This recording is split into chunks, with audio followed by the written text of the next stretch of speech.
Shish.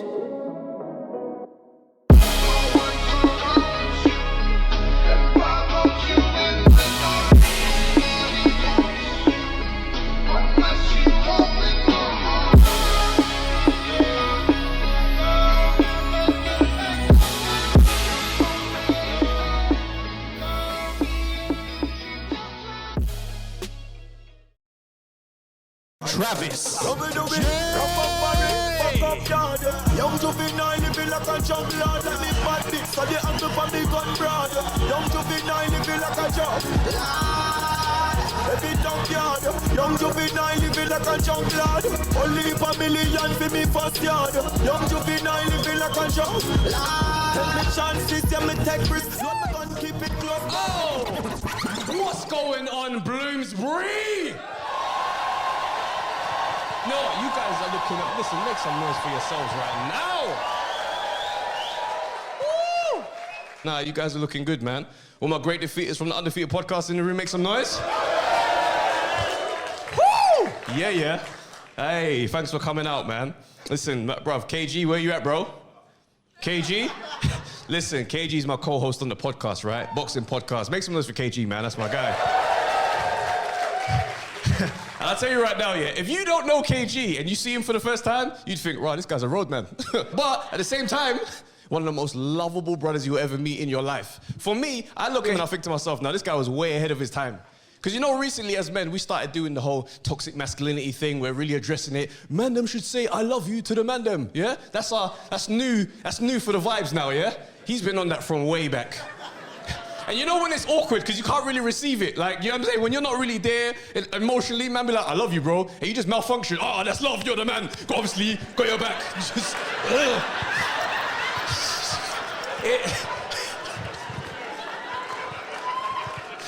I can't say it back, but you know what I mean. I die for you, bro. Like, we're so toxic, we go to the extremes. You know what I mean? This is the type of guy that will go out to a rave, afterwards get drunk and phone you just to tell you how much he loves being your boy. Oh, Trav, trust me, bro. Listen, fam, you're my guy, you know? If you were getting rushed, trust me, just understand, I'll back it. You know what I mean? I don't care. I'm getting rushed as well. I'm like, okay, you know what I'm saying? I appreciate it. Do you know what I'm saying? But then he levels it up. He's like, bro, and I know you got my back as well. Get me? If I'm dying, you're dying. You know, like that. I don't know if I signed up for that friendship package. Oh my goodness, man. You know what, things are going well. You know what I mean, with my career, thank you. Things are going well. You know what I'm saying? Cool stuff is starting to happen, you know what I'm saying? Like the other day, I got sent something for free. What? I couldn't believe it. It wasn't like, I'm not gonna gas it. It wasn't like a Nike, like Jordans or nothing like that. You know, sometimes you look at famous people's stories like, oh, a lovely little gift from Nike. A phone for no reason, they don't even make phones. A phone, Jordans, and a child. Like they just give you, they go for it, right? You know what I mean? I got a package in there. It was like a decent little mini size. I thought, oh, rah. Could be a phone. Opened it, it wasn't a phone. Caught me off guard. It was a balls trimmer. Like,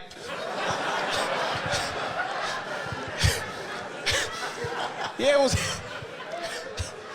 it was a balls trimmer, and it caught me well off guard, because I thought to myself, what is it about my brand that made you think, yeah, he needs his nut shaved? You know what I'm saying? I started looking at old pictures, I was like, right, is there pubes leaking through the jeans and that? It's madness, you know what I mean? Laughed at it. Obviously, I used it. It's just, you know what I mean? I don't get free stuff all the time. You know what I'm saying? Now, boy. Because it's like, it's good. It don't cut you. You know what I'm saying? Like, it's just, you know what I'm saying? Like, right now, it's mad gleaming in the like, you know what I mean? It's like shiny Maltesers that I got going on in there. And I know that I'm moving you, like, imagining my balls. Gleaming nuts. Nah, it's fun, man. You know what I mean? I'm at a stage in my career where, you know what I mean, like I said, cool things are starting to happen. I'm starting to meet people that I've admired for years, right? The problem I'm having with this is I don't know how I'm supposed to act when I'm in the room. You know what I mean? Like, I don't know how I'm supposed to be when I'm in a room with, like, mad famous people. Because you don't want to make it weird, and then they tap the security, now you got to go in the other room. Yeah, I want to stay in this room with you lot. You know what I'm saying? With you lot, you know what I mean? A couple years ago, I supported Dave Chappelle on tour. Vibes. Thank you. Like, honestly, that was the best day of my life. The first day of that tour, best day of my life. And I say that as a man that has kids. I have seen my kids come into this world and take their first breath. Wasn't my favorite day. Like, I love my kids, don't get me wrong. But that's Dave. So I was gassed, right? You know what I mean? After the show, backstage, everyone's chilling out, enjoying the vibes. I'm chatting to this brother. I don't know this brother, but I'm so gassed to be in the room, I'm just enjoying this conversation. Out of nowhere, Idris Elba walks into the room. What? Now there's a dialogue going on in my head. Big man, just relax. Don't go over there. Why would you go over there? You're a grown man. Why are you getting excited over another grown man? Just chill out, bro. Enjoy your convo that you was having and just be cool. Don't go over there. So I went over there. Said, Idris Elba, bruv. Get over there. And I plan to just go over there and be gassed, get a selfie and just be a fanboy. Idris Elba just threw me off guard, boy. As I get over there, he taps me and goes, good performance tonight, man. I really enjoyed your stuff. What? Now I'm gassed. I want to act like I'm levels. Big man, I enjoyed Luther as well. Walked off gassed, and then I was just like, nah, that must have looked so cool to anyone who saw that. Then I got home. Bro, thing backfired. I told the man then, you man, I see Idris Elba tonight, you know. Straight away, didn't even want to hear about it, just went, send me the pic. I said, Yeah, no, I didn't take a pic. You see what I'm saying? I was like, you know what I mean? We're both backstage, we're both artists. He goes, bro, you met me, Idris Elba, and you didn't take a pic? You're lying. Think I'm dumb. Pissed me off. So you know what I started doing? I was like, you know, I can't keep this stuff up. It's too much pressure. No one has to be like this. Next time I see somebody that I admire, I'm just gonna show love. A couple months after the show, I happened to be in the same room as one of my favorite porn stars.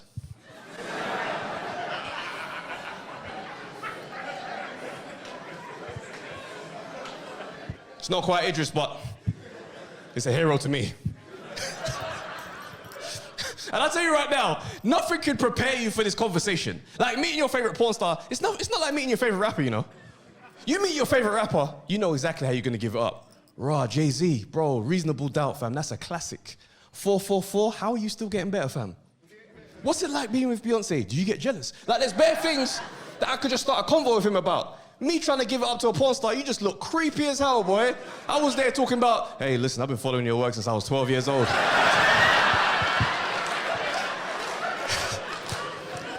I remember your first video, big asses, big butts. Yeah, and then you started doing threesomes with the cum shot collection. Oh yeah, yes. Fantastic. Looks odd, bruv. You know what I mean? So we start filming some comedy sketches. We're just doing this, and then the day's finished. We're all outside, just chilling out, smoking a spliff, passing it around. We're just vibing. And in my head, I'm doing real surreal things. I'm like, rah, like, look at the cycle of life. Look at the journey. You know what I mean? Started out 13 years old, busting skeets to this chick. You know what I mean? Here we are, making content together. You know what I mean? Felt big. You know what I mean? Everyone's just enjoying, you know what I mean? I was like, nah, because you know you got to take it in. I'm like, rah, I spent so many intimate moments with you by myself. Yeah, it was crazy. You know what I mean? They start passing this spliff around. She took a hit, passed it to me. I took a hit. And in that moment,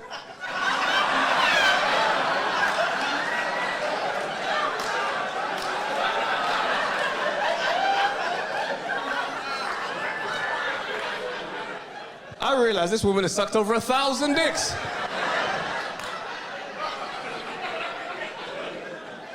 And the maddest thing is, it's like that moment in a conversation. You know when you're talking to someone and they just accidentally spit and you just see the... you see the trajectory of the spit. You see the lip just go, whoo, bang, on your lip. But you can't address it though, you can't address it because you don't want to kill the vibe of this convo. So you just continue just enjoying this convo, but now you're talking a little differently, so the bottom lip don't have to mix with the top lip. You just there in that convo just, yeah, no, I hear you still. Yeah, makes sense. Yeah, listen, I'm hungry, I'm gonna get a little food. You hungry? Wanted to tear my lip off my face, man. Oh, I was so unhappy.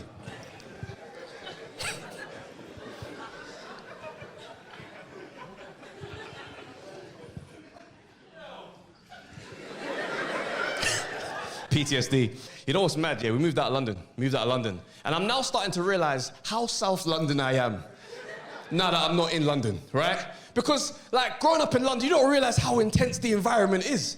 Like, simple things that we see as normal, it's not normal, you know? Like, if someone comes up to me in London and says, Soom, you got the time, mate? The time? In this era where we all got smartphones and we all got watches, you think I'm dumb. You're trying to move to me and you're trying to be nice about it. What do you really want, big man? What is it really? Let's go. Like, it's a little bit toxic. You know what I'm saying? Now I'm out of London, I'm not in this environment no more, but I can't switch it off. It's not something I can just stop doing. First week of being in this new area, walking with my son, someone just walked past and said, morning. Nearly lost my mind. We talk about morning. You think I'm dumb? You think I don't know it's morning? What is it?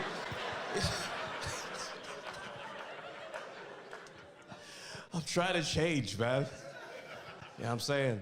It's nuts though, you know, being up in a new area. Do you know what I'm saying? We've got a house. You know what I'm saying? My son, I'm watching my son in a different environment. And it's crazy the way my son operates, because my son, he does impressions of people, right? It sounds nuts. He's 3 years old, and it comes across nuts because he doesn't know about, you know, social barriers, things that you should say and shouldn't say. So he just mimics people, and that's it.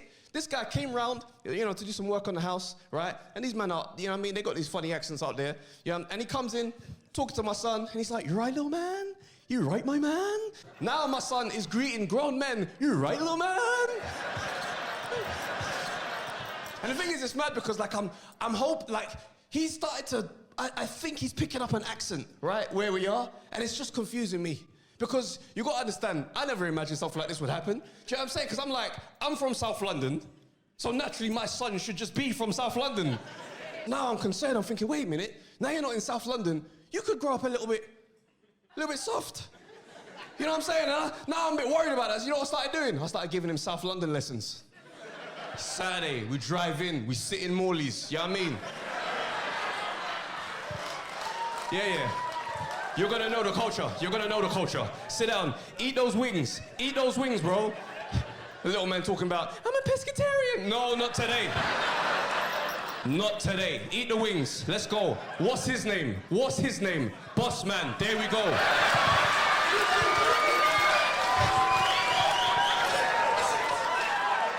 Why is that brother over there looking at you? What's going on with that scene? Why is he watching you like that? Find out what he wants, fam. Hey, my son. You right, little man?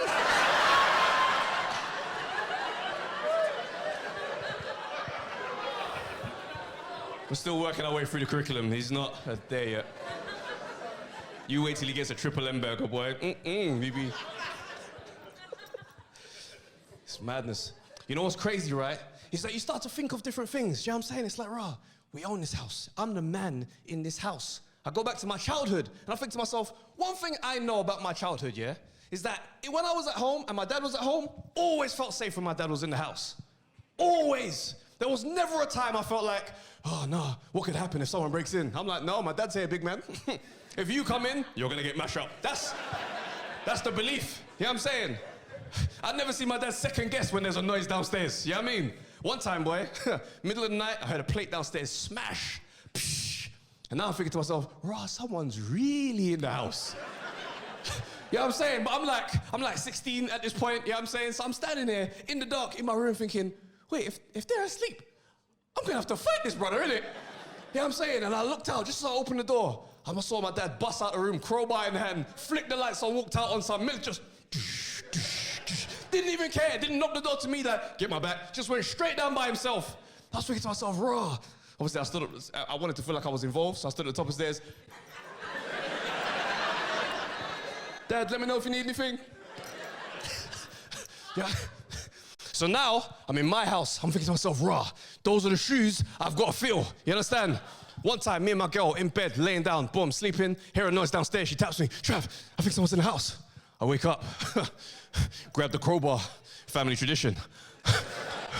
Stood by the door, and I'm thinking to myself, rah, what would I least expect if I happened to break into a house? I know, one-man ambush. I bust downstairs, bruv. Obviously not with the same composure of my dad, just a bit more flimsy with it. Get downstairs, no one's in the house. Oh, you have to understand how to relief. What? Because I was doing this thing as a performance, I wasn't really about this life. And I knew I wasn't really bad enough because as soon as I got in there, my legs turned to jelly. I'm so glad this didn't happen. Woo! Got myself together, walked back upstairs. Now I have to do performance. No one's down there, babe, you know, like that. I secured the perimeter. If you hear anything, shout me. A lot of crazy stuff going on in the world, man. News is crazy. Sarah Everard. Yeah, Sarah Everard. Please, listen. Rest in peace, Sarah Everard. Please, let's have a round of applause for Sarah Everard right now. I'm glad that people are starting to have the conversation about the police. They're finally having the conversation about the police. Do you know what I mean? Because it's like, I can't help but feel, as a member of the black community, there's a little bit of mixed feelings on this, though. Because, oh, have we been telling you about these dickheads? For the longest time. Every one of us in our timeline has a situation where the police have moved mad. Do you know what I mean? I'm seeing man like Jeremy Vine on the news talking about, how will I explain to my children that there are some police out there you just can't trust? I feel like saying, big man, ask my dad what he said to me. Ask all of our parents. We have this conversation at 7 years old. Talking about, yeah, I mean, and the thing is, they try and paint it out like, oh, we just out here got a problem with authority. No, it's not authority. It's a very specific situation. You listen to music that dates back as far as you want to go. Police have always been the subject in our music when it's our voice. Fuck the police, that's the sound of the underground. You have never heard no rapper diss the fire brigade one time.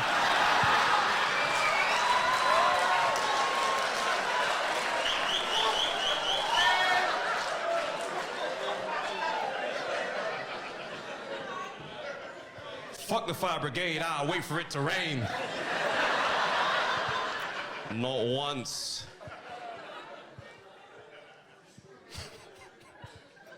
Because they do their job. When them man show up, the fire brigade, them man show up, they can't wait to take on the blaze. You know what I mean? God forbid I get into beef with another black person and I need the police. Them man gonna show up, mash up everyone. You talk about it, which one of you phoned us? Hey!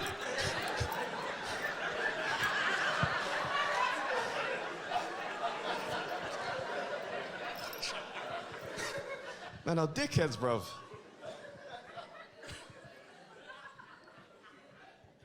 Rest in peace to Prince Philip before we go any further.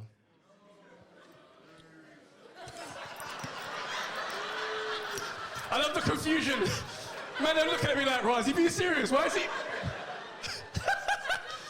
Oh, man, listen. I'll tell you what, that day when he passed away, on social media, oh, it was a madness. I see this one black girl on Twitter, oh, she didn't care no more, boy. She was like, bruv, sorry for your loss, bruv. That's nothing to do with me. You're racist, not interested, bruv. This one guy tried to get her, some white guy's like, well, wait, can you just, like, honestly, is that worth it? She's like, all right, you know what? Rest in piss. Oh my days, it was nuts. Then later that day, what happened? DMX passed away. Black community was in mourning, boy. Oh my days, we just lost a legend. A great king, slipping, falling, can't get up. Like everybody was really hurt, right? She started posting long tributes. This white guy come back again. Oh, really? So you don't want to salute Prince Philip because he's racist, but DMX, he's got homophobic lyrics. She came back, respect the dead. Straight hypocrite, out the gates. It's madness, man. I'm seeing man like Jeff Bezos and Elon Musk. These men are trying to get into space. I saw someone say, rah, they're trying to leave us behind. I ain't going with them. Them men are gonna turn this planet into one massive Amazon warehouse, bruv. You know what I mean? I want them to get into beef with aliens, though. You know what I'm saying? I want them to get into beef with aliens and get it stuck on them so they have to come back and do a press conference. There's some places in space we just can't go. You know what I mean? Just to humble them a little bit. Wouldn't it be mad, though, if they pissed off aliens, right? And aliens came to Earth. Like, just mad. Just for the sake of this joke, all humanity is just in one location all together, just watching this moment, right? Aliens just pull up. land. This is the moment. The army's there. All the world leaders are there. Everybody is literally there watching these people come out. As soon as they open their little door for their spaceship, who comes out? Black people. Just regular looking black people. Not no Star Trek ones, you know, with the dimple on their forehead and that. Just normal looking black people. Ooh, I'd be confused, boy. Because now I'm like, I don't know whose side I'm on. This thing would get nuts. And you know what I mean? Because obviously, you know, and the leader would come out looking like Michelle Obama. Just her. You know what I mean? The whole spaceship just smells like cocoa butter and coconut hair oil. It's black as we know it. They come out. You know what I mean? Boris Johnson gets to the front because obviously he's trying to get us all on a good state. Welcome to our great planet. I'm from the UK. We welcome you to our amazing establishment, and we hope that you find it. Yes, hello.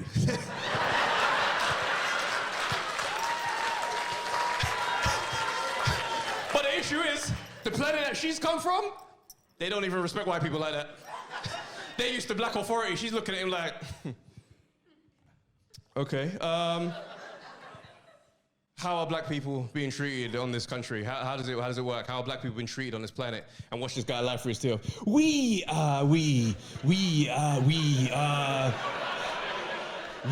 admire our black community. We have an amazing amount of immigrants in our country. We have a month every year that we dedicate to black culture, and we celebrate our Windrush generation.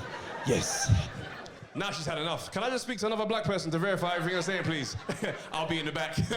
Sorry, big man. Let me just cut through. Sorry, bro. Big man, I'm going through. All right, get over there. As soon as she sees me now, it's just that, you know that nod, just, okay. And she says to me, how have black people been treated on this planet? You know the type of questions there, it brings up the pain. Now I'm trying to answer, but now I just sound like an abused wife. Well, there's some good days, you know. We just do the best we can. We don't have much, you know, but we make good music and we make nice food and we just keep it going. And she goes, wait, hold on a second, what do you mean you don't have much? According to my research independently from this planet, we have seen that Africa is one of the largest resources of diamonds, gold, and oil, and you black people originate from this land. How is it you don't have much? We started out with stuff. Well, we gave it to these men, you know what I'm saying? But, well, they took it. And, you know, but, you know what I mean? I don't want to focus on those things. You know, we just tried to have a good time and just enjoy ourselves, you know what I'm saying? And then she looks back at me, you know that look, you know, when your child's had a rough day at school, you just look, and she just holds my head. Oh, I didn't say, she's 9 foot tall, by the way. This is me right here. Holds my head and says, do you and your people want to come with us? I'll tell you right now, I'm not even thinking about it. You men, let's go. Let's go. We're out. Phone grandma. Tell her to pack the grip. We are out. Look at white people in the audience. Right, they're going to leave us behind. You know we're not going to leave you behind. When do we ever leave you out of our things? Never. We love when you are involved. Look at the Mobos. Music of black origin. And we can't give enough of those to Jessie J and Ed Sheeran. All you need to do is get one black friend to sign a signature, choose one bashment tune that you like, and come on!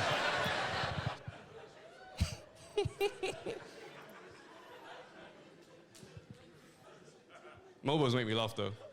If they could change the spelling of that name, boy, that would be music of urban origin. It'd just be done.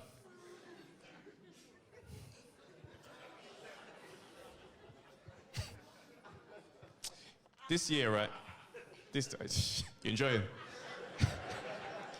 This year, right, I had my first experience with therapy, right? Beginning of this year. First experience with therapy, man. Whew.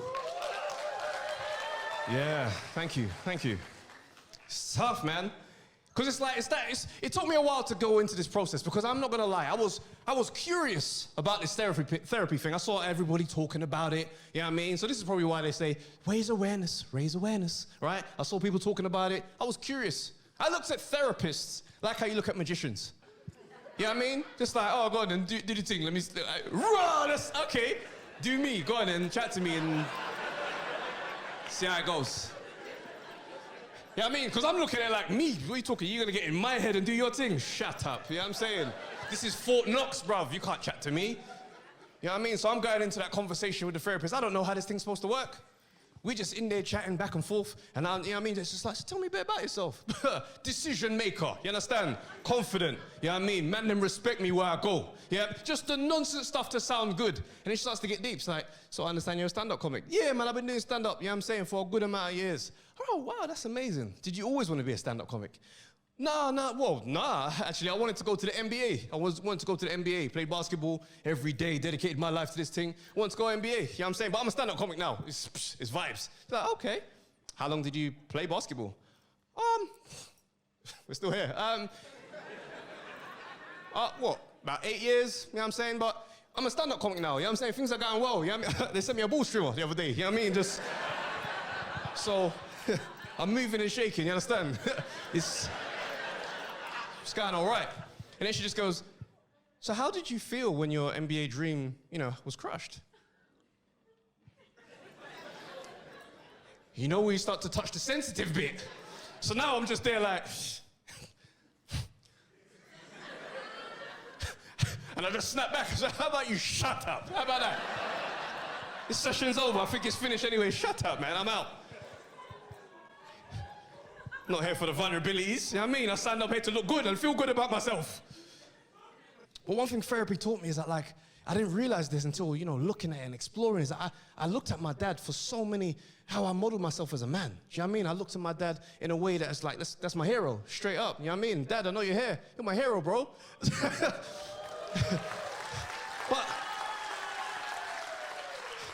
do you know what I mean? So when I used to listen to my dad's stories when I was younger, I used to look for myself in those stories, right? My dad grew up in a very different time. My dad grew up in East London when it was very racist, when racism was on the streets. Like, man were getting chased home. You black man! Like, man were calling you stuff on the street, you understand? So when I listen to my dad's stories, there's a lot of fighting. You know what I mean? From young, my dad's 10 years old, having to fight 15, 16-year-olds. And I'll be listening to that as a 10-year-old thinking, rah, boy. Because you know when you're 10, 15 and 16-year-olds are massive, you know? So I'm just there listening to these stories like, I'm nothing like this. Do you know what I'm saying? Like, I'll be at school, I hated confrontation. Man be in my face talk about, shut up. I'll be like, you low it, man. Like, you low it, man. I wasn't on it. You know what I mean? And it's nuts because, like, you know, you look at yourself in life and you start thinking, like, rah, how did I get to be like this? There was never really a time in my life where I felt like I needed therapy. Except one moment where I wouldn't say I needed therapy, but nothing was wrong, but something wasn't right. Yeah? When my granddad passed away, that situation there threw me for 6. I couldn't believe it. Because I didn't know how to cry.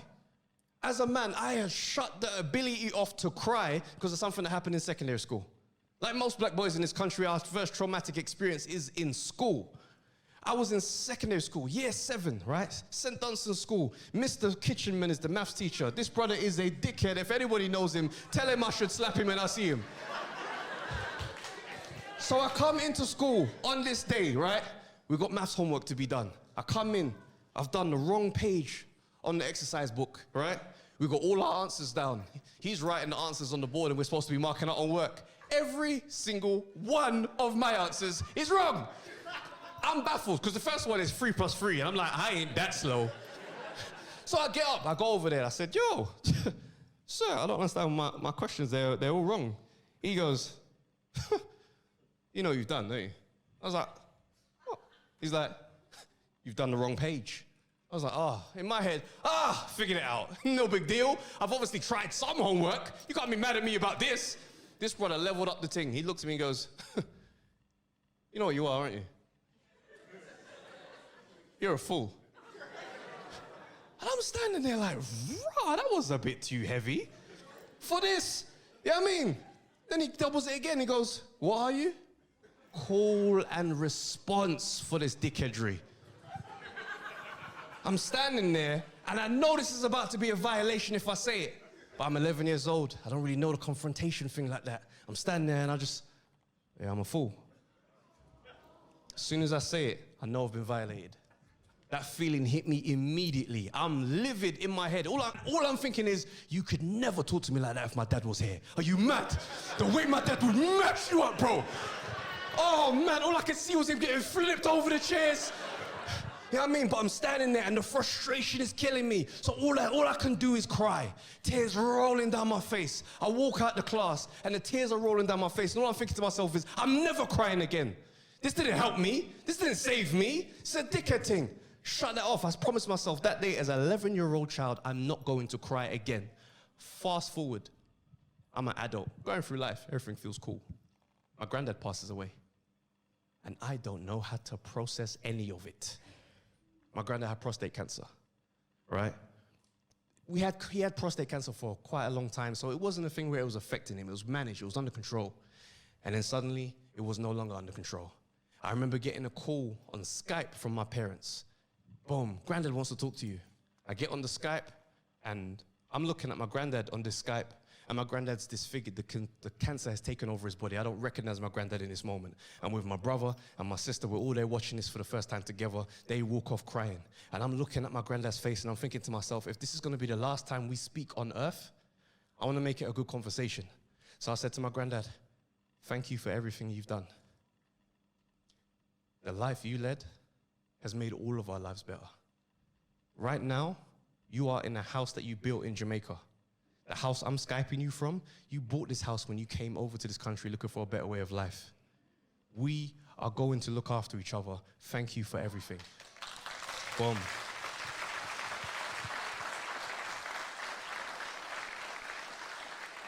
And I remember walking away from the screen and thinking to myself, how the hell did you do that and you didn't cry? Now I'm thinking, I'm broken. That function is gone, completely deleted. A few days later go by, I remember getting a call from my mum, granddad's passed away. Now I'm processing this thing, I'm processing it like it's maths, ironically. All I'm thinking is, well, he was sick, so naturally he's gonna pass away. And I've seen Lion King, the circle of life. This is what happens, this is how it goes, right? I'm standing there that day with my boy Keith at the time, and he goes to me, bro, you all right? And you know, when men ask you, oh, I'm good, man. Yeah, I mean, I'm cool, bro. But what do friends do when they know you? They ask again. And this time round, wasn't so composed. You know those pre-cry breaths? Oh, brother, I was like, yeah, brother, I'm good. Yeah, I'm saying I'm good, brother. Me? Come on. You know what I mean? Get home, he's sticking around, just lingering around. He's trying to be a supportive friend. You know what I mean? I said, bro, look, man, I know you got things to do today. It's cool. I walk him out. As I walk him out, close the door. When I get into my room, now the feeling is heavy. Like, you know when you've got some crying to do. Oh my gosh, this thing was coming from the spirit. And it was creeping up. I was like, what is this in my throat? This ball is... And the toxic masculinity is fighting the tears. Going back and forth, I thought to myself, you know what? Nah, I ain't crying. Nah, big man, let me turn on some grime. I put in some gets. I was like, let me bar through these tears. I'm standing, I was like, Dumbo, can solve the case. I come home with a poker face. I had to stub those and then throw the clothes away. No, I'm gassed. As soon as I turn off the music, the feeling is coming back. And now it's getting heavy. And now I thought to myself, bro, because I suppressed it before, now it's coming at me with a vengeance. This thing popped up like it was vomit, bro. I was like, and you don't realize the weird things you do when you're crying. Because like I'm barred, and because I ain't cried in years, this intensity is so... You know when you cry with the deep voice? Bro, snot was merging with my tears. It was horrific. But because it felt kind of nice, I went to the mirror, I wanted to see.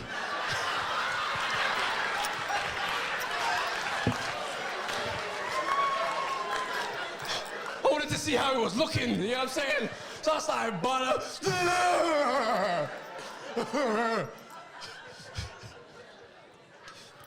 But because I ain't cried in years, now I'm linking stuff that I should have cried about years ago, linking it to this crying session. I'm just there like, why does Dennis Bergkamp so afraid to fly? Why did David A have to lose to Tony Bellew?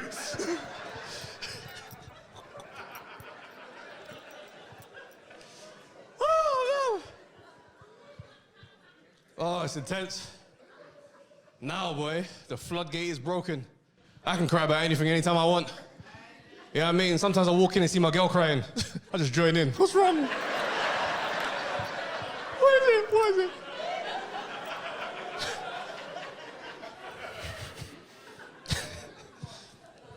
But the whole process has just made me look at everything differently, this whole process. Because now I look at every part of your personality started from a root at some point in your life. This behavior came with you from a specific moment.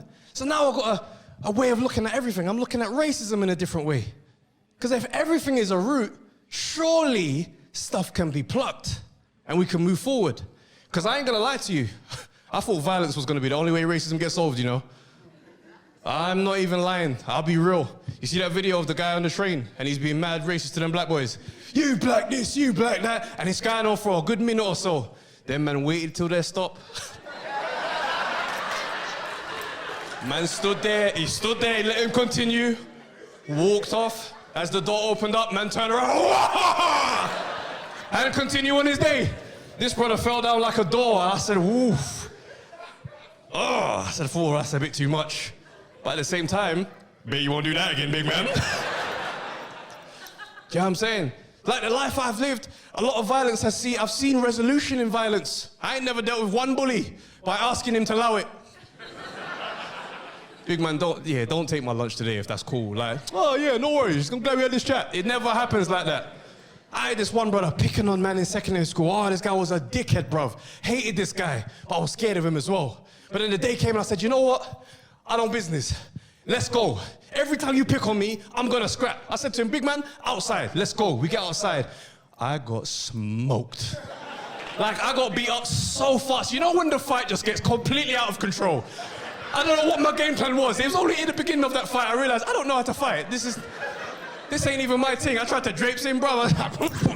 Sorry. Yeah, all right, sorry, it's big man, allow it. I thought to myself, all right, the drapes in thing don't work. Let me get the hands in. Next minute, my glasses are off. I was like, bro, it's all fuzzy. Big man, I'm sorry. It was intense. But something happened to our relationship the next day. He came in the next day, tried to make a bit of banter. I said, big man, outside. He goes, all right, bad boy, allow it.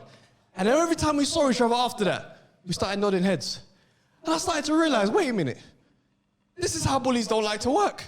Because these men like to just bully you and intimidate you and get their way. But if you stand up to them, they're gonna have to have a fight. And that's not what they wanna be doing. And I went through life thinking, oh, I'm always gonna stand up for myself. Do you know what I mean? And people act like violence is the worst thing ever to happen. Nah, bro. Violence keeps everything the way it is.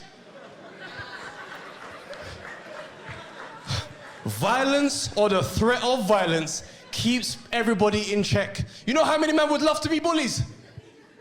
They just ain't got the minerals. You know what I mean? Even on a political scale, look at how America deal with certain countries. When it's beef with the Middle East, them men go over there, bombs away.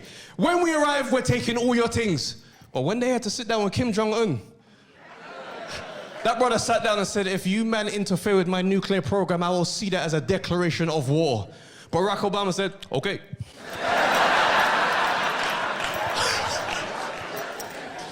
He had no interest in that beef. Even in LA, California, when they're dealing with wildfires, and then things are out of control, you know what they do to manage it? They watch the path of where the blaze is going, and they go ahead of it, and they burn the grass ahead of it. Why? Because the fire can't move over that grass after it's already been killed. So even in the nature world, fire is sometimes used to fight fire. So who am I as a man to deny nature? But I don't feel like that anymore. Because I'm tired of racism, man. I really am. It's gone to a point now where I'm starting to look at everything and be like, I just want us to get past racism and see what society is like at that point. Because my granddad dealt with racism. My dad dealt with racism. I dealt with racism. I look at my kids' eyes and I'm like, I don't want to hand down another struggle. So we got to get our shit together. And I'm looking at white people and I'm like, you guys got work to do. Because I know the route that we're talking about, yours goes back a bit deeper still. Because it ain't just like the last 2 years when racism came out. We're going back to colonialism days. Sometimes we like to paint black boys as if black boys are the most violent boys we've ever seen in history. Bruv, you want to compare that to them, man, in the colonial times, when them men were taking over the world. These men would get on a boat with no sat-nav. Just in the boat, and just sail off into the ahoy, and wherever they would land, mash up everything and everyone. They didn't even respect the country name. Them men pull up, yeah, this is nice still. Yeah, this is looking like a Barbados thing. What do you think? And that was that.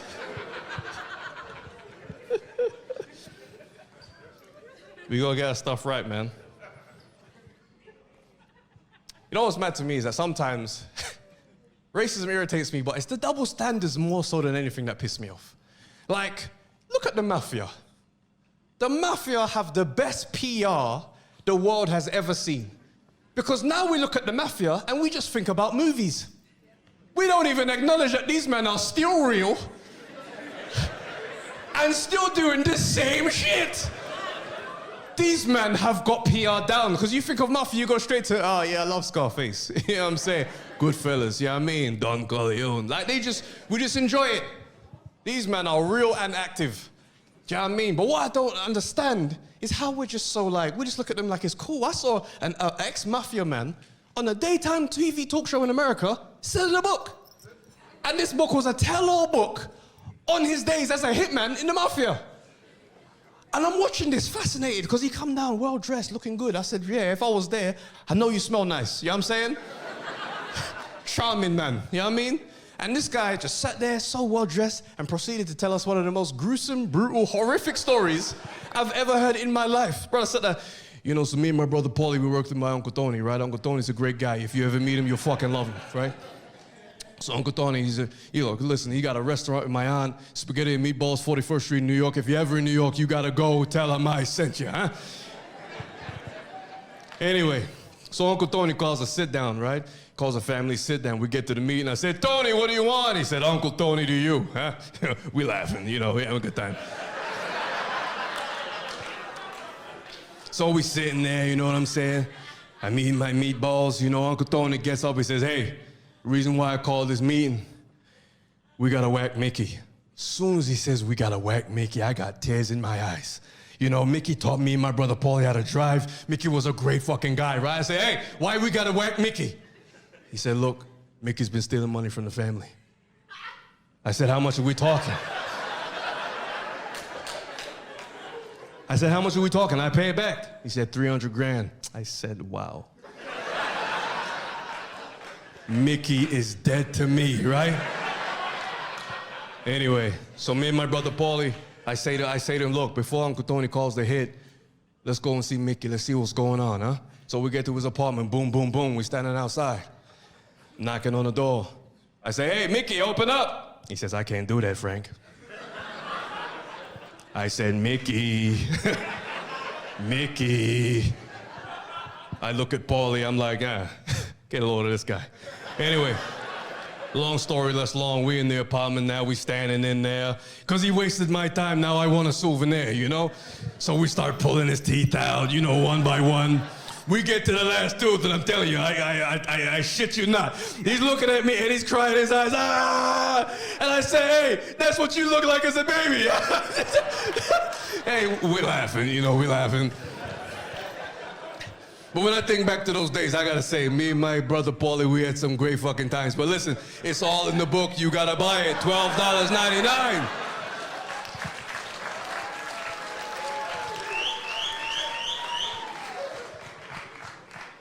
I bought it. I bought a book. Amazing stuff, man. I looked at it, I thought to myself, you'd never see something like that happen with roadmen from the UK. What, on this morning?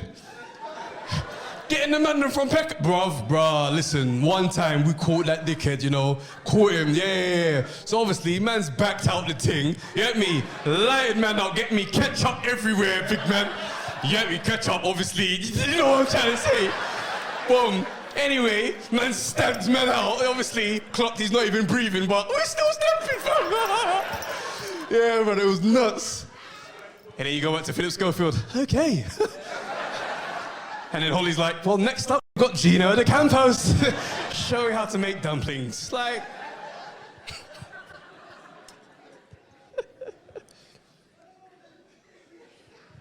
I feel sorry for some white people though, man. I do. Not the racist ones, just the others. No, I do, man, because it's like, some of you have not, you've not done anything wrong. You've just grown up in this education system, just gone in to live your life. They told you that Winston Churchill was a great man, and you just took it. You just grew up with that information, no big deal. You got some black friends from your primary school that you're still in touch with. Every birthday on Facebook, you still say happy birthday to each other. You're not racist, you're not in no extremist groups. And then out of nowhere, someone from another demographic just goes, white privilege! Winston Churchill was a dickhead. Whoa. I understand, it must be a lot to take. But I think part of the unlearning of this racism and stuff that we're used to is going to require us to unlearn who we consider heroes, right? Winston Churchill, yeah, he won the war. Cool. But he started a famine, bruv. A famine. You know how mad that is? I'm like, nah, this guy ain't no hero. He's actually a dickhead, in fact. You know what I mean? I don't care how you feel. That's what it is. And I know it's going to be tough, right? Because there's going to be more, and some of them you actually are going to like.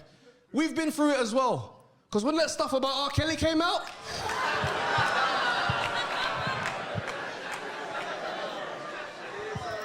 oh, it was tough to accept. You mean the brother that made Ignition pisses on people, bruv? How? Oh, it was tough. Now we don't know how to end the black functions.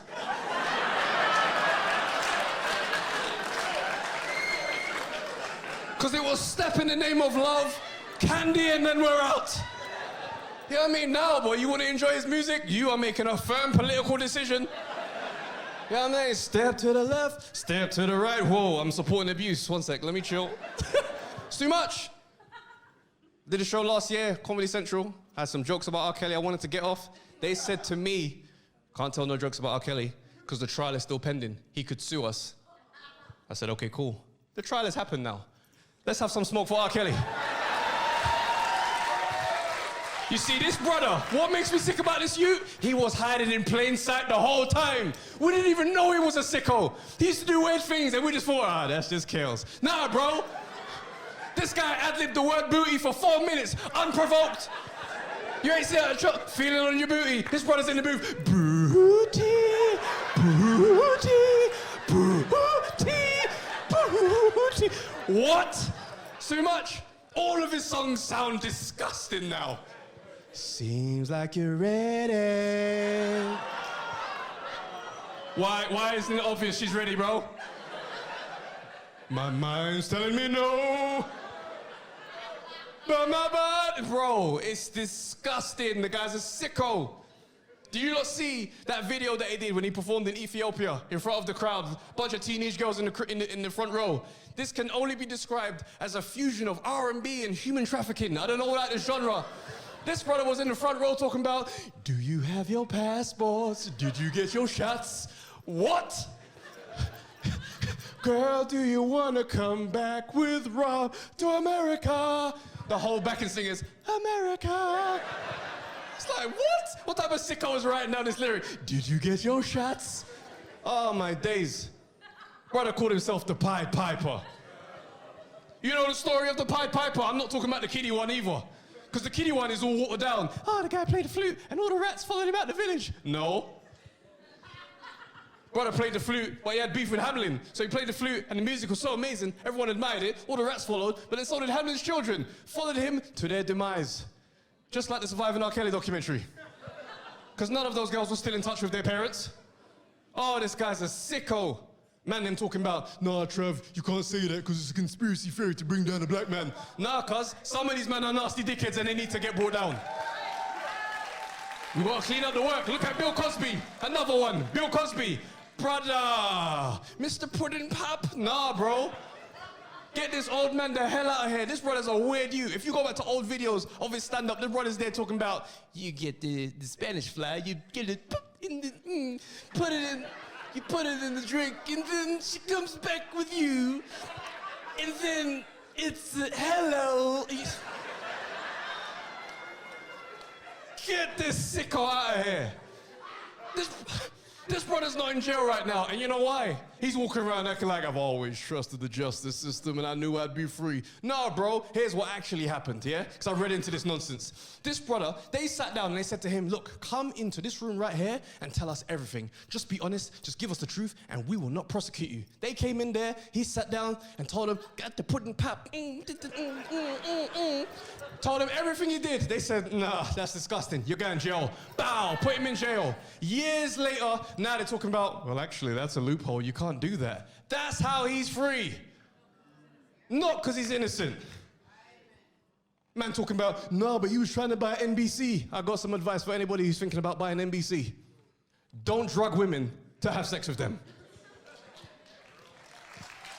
Oh, and as for Michael Jackson.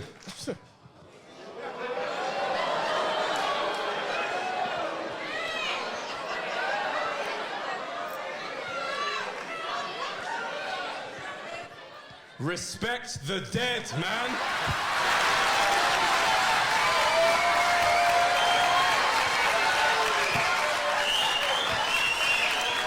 The guy made rock with you. The guy made rock with you. The guy made rock with you. My name is Travis J.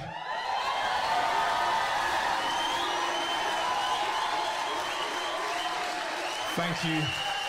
That's my time. You die for me. Tell me who can be against I. Die for me. Tell me who can be against I. God is for me. Tell me who can be against I. Give it up one more time for Travis J. Please don't lift me like the rope that's on me. Ask for me so deep, the way she was not on me. Yeah, we used to walk some road, they never love me. We used to wonder if nobody really. Oh man, thank you guys so much. You don't understand how, thank you bro, appreciate that. Like,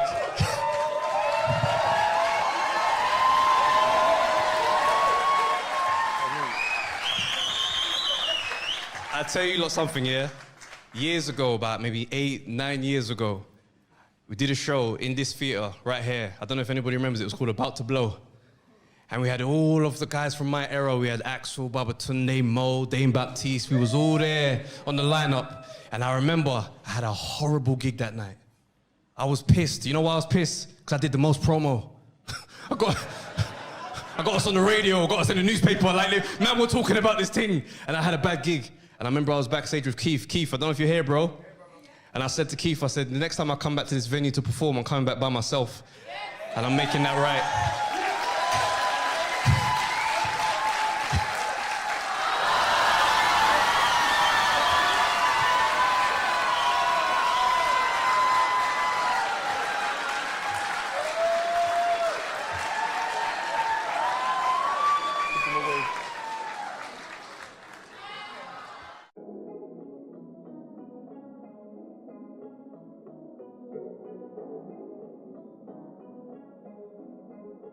Guys, before we go, I just want to take that picture. You know that picture everyone takes when everyone's got their torches on? Yeah, let's do that, let's do that, let's do that. Let's get them torches out, get them torches out. Please, please.